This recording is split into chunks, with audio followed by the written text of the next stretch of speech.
Not many of us hoped that Rockstar would ever attempt to fix the definitive edition ever again. And then, surprise, surprise, the 12th of November, a new patch has been released that fixes some glitches, and what's important, massively upgrades the graphics to resemble more the atmosphere from the PS2 version of those titles. Graphics-wise, it's a huge upgrade. The games look really good and have an amazing atmosphere. Of course, it's still highly recommended to close your eyes during cutscenes to not have to look at all those cartoon characters. However, we gotta admit that in general, the graphics have definitely improved, and in this aspect, the experience went up a level or two. But unfortunately, graphics are one thing. The bugs are still very common, and as much as many of them have indeed been fixed, especially in GTA 3 and Vice City, the job is still a long way from being finished. So this video is not just to complain, but take it more as a polite way of showing the developers which issues would require to be addressed. First, GTA 3. If we hit a vehicle with our fist, the game will play the sound that sounds as if we hit another person. The effect is absurd and messes up the immersion. The next thing is a classic. Next to 8Ball's crib, we've got an unnaturally stretched grass texture. Moreover, we got a hole in the ground and right next to it, levitating grass. You'll see a few more examples of things like that in this video, but trust me, that there's a lot more to be found around the map. Then we got this dumpster and a trash bag lying on it. It looks cool until we decide to smash the dumpster with a car. Then it turns out that the dumpster is a dynamic object and moves, but the bag over it doesn't. The effect of such an operation can be observed on the screen. This model is actually quite common in Liberty City, and each one of them has the same issue. Going further, not far from the Pay and Spray in Newport, there are two garages, whose ceilings lack collision detection, which allows us to look outside the world, shall we say. If we begin to sprint while aiming, and then we cease to aim while still sprinting, Claude will be stuck in the aiming animation until we release the sprint button or we simply run out of stamina. In GTA 3, after unlocking Staunton Island, every time we enter a stallion, the game will display a GPS on the map that leads us to the side mission called Multi-Story Mayhem that can be started with a stallion. This GPS cannot be overrode by our map marker GPS until we change the car model we drive. Next, the hospital in Staunton and brilliant work of collision detection of those yellow fences. See, if we drive into those at a right angle and hold the accelerate button, our car will attempt to take us to Hades.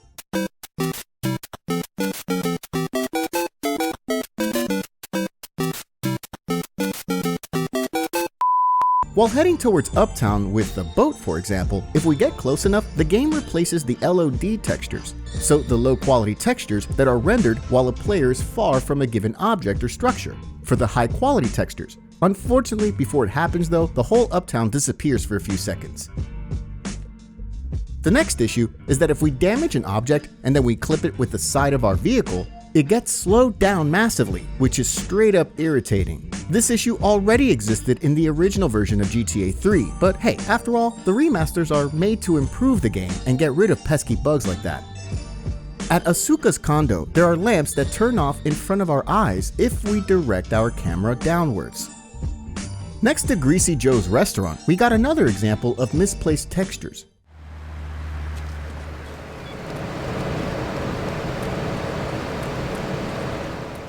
The steam evaporating from the drains goes through cars' bodywork, which does not look nor is realistic.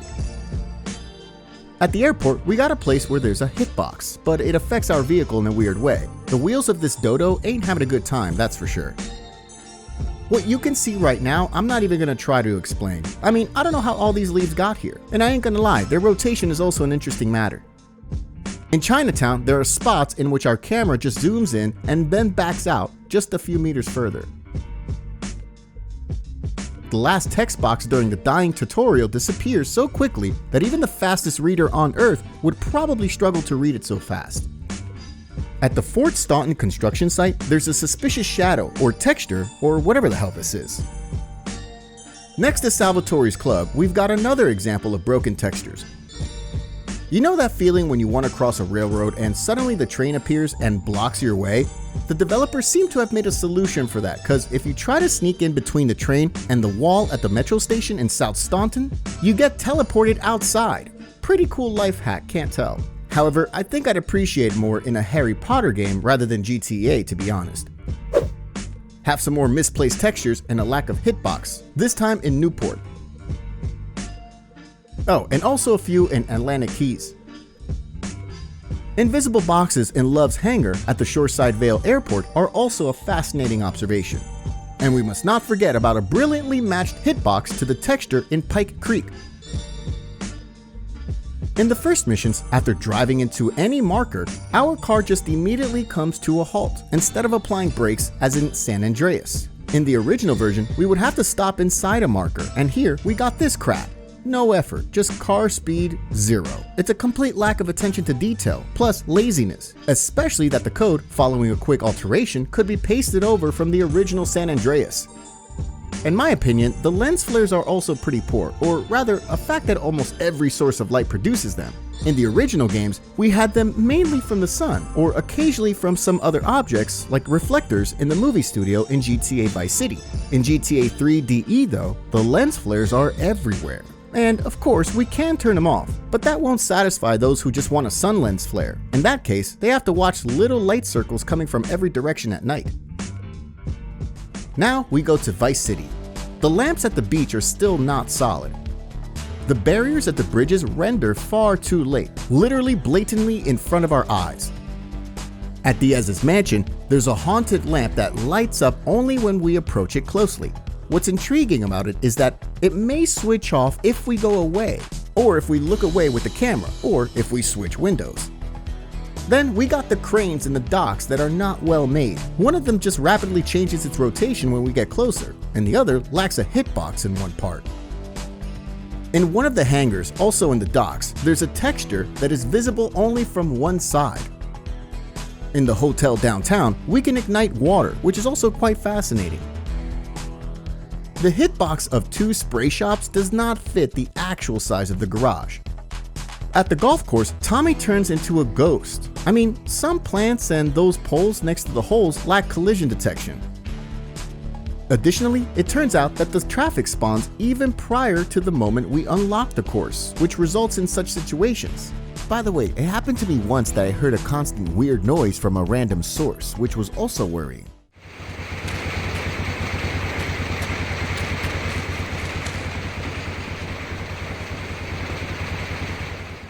Oh, and those gates that block access to the course at the beginning of the game, similarly to the barriers at the bridges, appear way too late.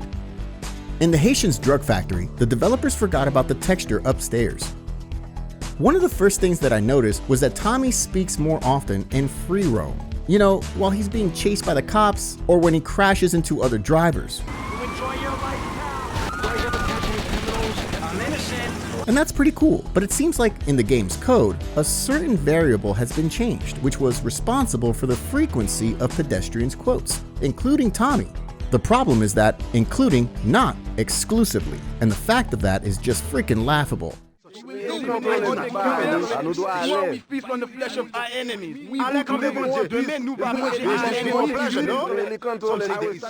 At the construction site with a collectible, we got another example of a misplaced hitbox.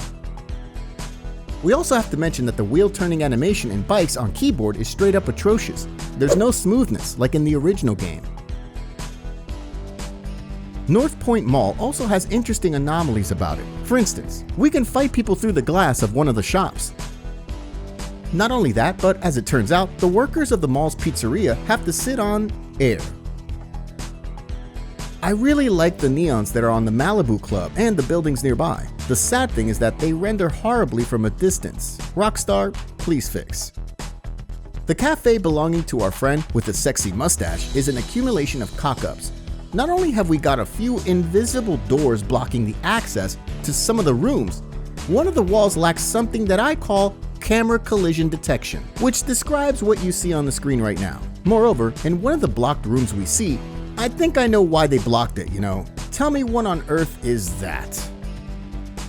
That vase, or whatever that is, at Tommy's mansion in the East Island, changes its color if we get close, and goes back to normal if we walk away.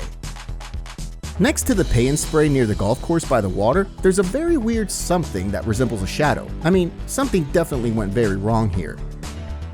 The seafoam effect after driving a car into the water looks very poor. Next, another classic. In the Cherry Popper Ice Cream Factory, we can find a box without a hitbox.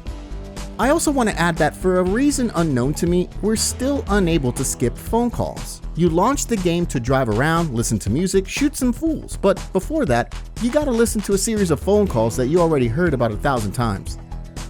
Then we got randomly placed collision detection under the water tower near the Malibu Club. And as the last thing in GTA Vice City, another classic, a missing hitbox of umbrellas at the front page bar. Now it's time for the second part of the video, GTA San Andreas. Welcome to the jungle. At the start, a few obvious things that still haven't been fixed. Like for instance, the camera work in vehicles is still pasted over from the mobile port. Sometimes the camera just refuses to obey. Getting into cars makes the camera face forwards. The worst thing is when you try to drive forwards and look behind. Try not to get pissed off. The camera will simply try its best to return to facing forwards, and fighting it is like headbutting a concrete wall. Flying a jetpack is also unplayable, and it makes you want to chuck your mouse at the monitor. It's a horror. Another thing about the jetpack, not only the camera work is screwed up, also you cannot go forward without holding the ascend button. In the OG version, everything worked perfectly of course, but I don't think I have to mention that. I noticed that in some locations, for example next to the Russian warehouse or at the airport terminal, people are constantly scared. They run away, panic, cry, totally for no reason. It used to happen in the original, but here it's even more often. In the fourth point, I shut up, and you just admired the compilation of all the broken objects that I managed to find, and no words are necessary.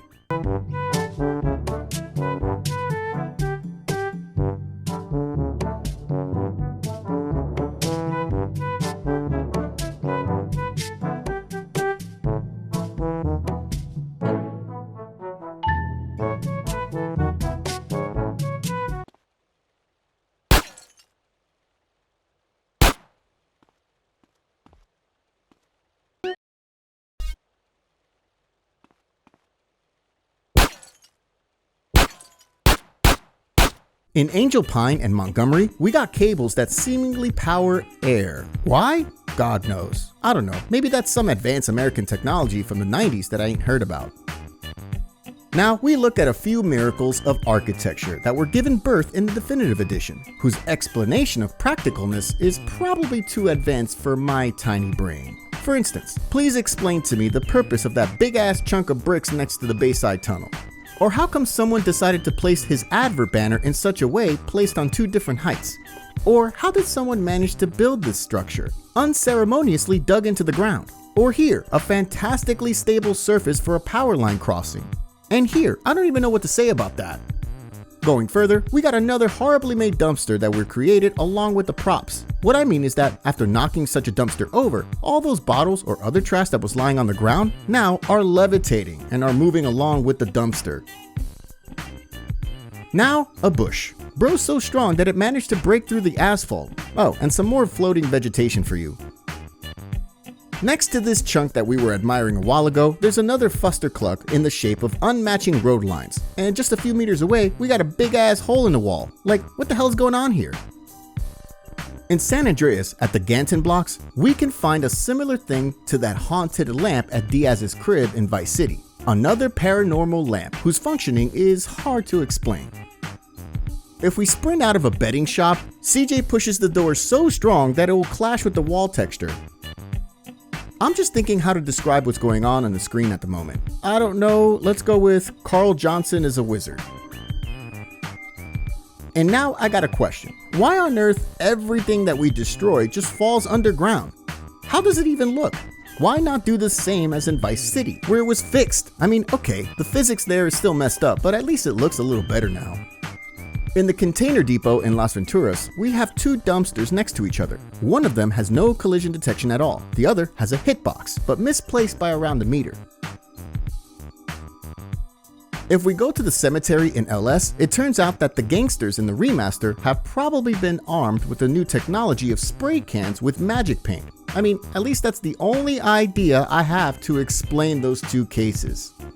The next thing is just as funny. See, whenever we enter a tunnel, CJ turns on his car lights. What's interesting is that he also turns on every other driver in the state's car lights, even those who are not in the tunnel. This also applies to leaving the tunnel and turning the lights off.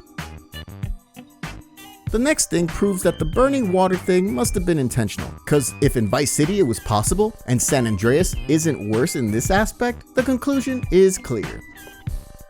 If I was Rockstar, after what the remasters turned out to be, what a mess it was at the release, I would first focus on fixing the locations that would be visited the most often by players, the locations that players would have to visit while playing through the story, etc, etc. Rockstar's strategy was obviously different, considering that we can find a lack of a hitbox even in the garage next to the Johnson's house, which is our first safe house in the game. I'm sure you remember the races for Woozy in the countryside. Well, the developers clearly forgot about them, if that's how they prepared their track.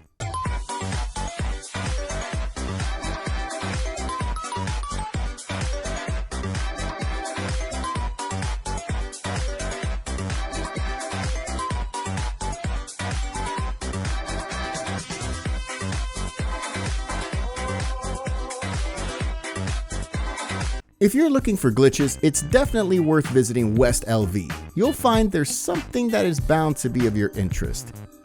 Here, not so far from the dirty lake, you got another portion of misplaced textures. In the LS docks and the hangars, there are lamps that don't give light. I mean, they do, but only if we step inside. And it's not that they work on a sensor and they turn themselves off or something. No, they are on all the time. But only once we step inside the warehouse, the lamps start to actually give light. Here, you got some more misplaced textures and hitboxes at Easter Bay Chemicals facility.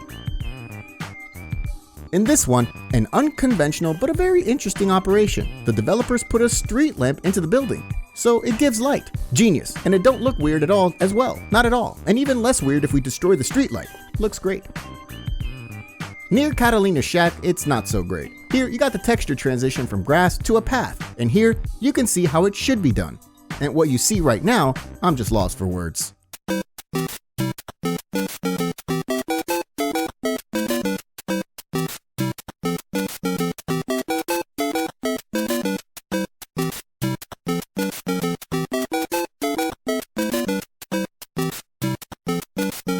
In Foster Valley, we got a triple combo. Not only have we got a suspicious hitbox, then a hole in the ceiling, but also glass causes some weird ghosting effect on things that are going on against the glass. As if there weren't enough holes in the ceilings, here's another one from the Four Dragons Casino. Near Ghost Town, there's a big freaking mess.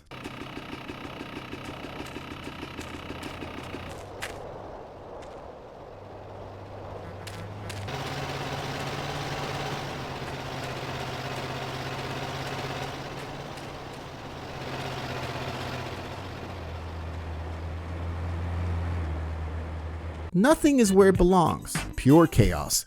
By the way, could anyone explain to me why the tire smoke is sometimes of the color of the green goo? It's meant to be like an Easter egg or what?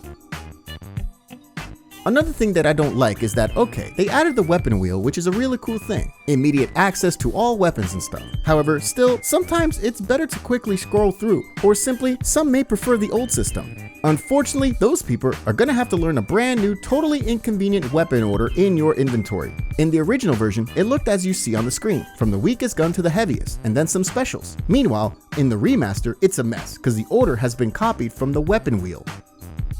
Oh, and just in case you're wondering, no, they still have not fixed the camera work in the Hydrojet, both on the gamepad and on keyboard and mouse. It's unplayable. I mean, it's unplayable on the gamepad, on keyboard and mouse. It's not present at all. You just can't rotate it. The water from hydrants goes through cars. Fine, it's still better than the original, cause there was some serious dark arts going on there, cause the water disappeared in the cockpit and then it reappeared over the car. But then again, remasters are done to address issues like that, not to ignore them or fix them only in half. I said at the beginning that the new graphics are amazing. Yeah, well, maybe apart from one thing. What is this greenish atmosphere in the desert? I mean, I'm not sure if that was what the developers intended. A few more hitbox texture issues can also be found in the military base in Las Venturas. Just as in Vice City in San Andreas, a pay and spray next to the Wang Car's showroom has a hitbox that does not match the actual size of the garage, and some of the objects inside lack it completely. Equally strange is the presence of sand inside a plane hangar at the LV airport. Some more texture mess in Area 69. Upon seeing this one, I was on the verge of tears. Just look at it. I mean, this is totally mixed up. This should be one texture. Why is it split into two parts like that? I seriously cannot fathom how you could be this lazy.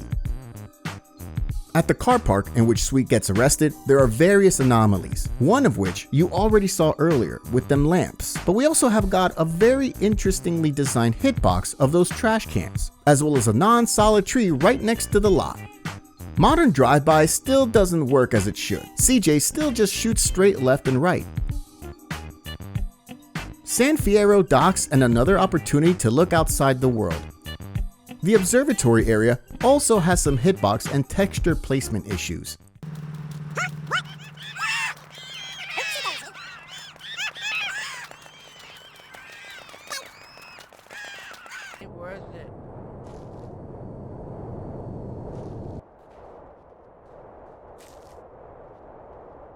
Palomino Creek also suffers from the texture disease. The first case is on the roof of one of the buildings. Second is misplaced grass.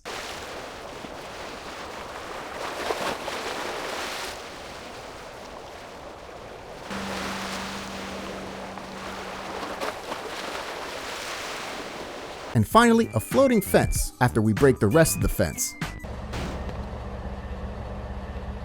The trains have no texture inside, so a driver has to sit on air, similarly to the pizzeria workers in Vice City Mall. This one is actually hilarious. I think the lawnmower must have been drunk, cause I don't think you could produce such a work of art sober.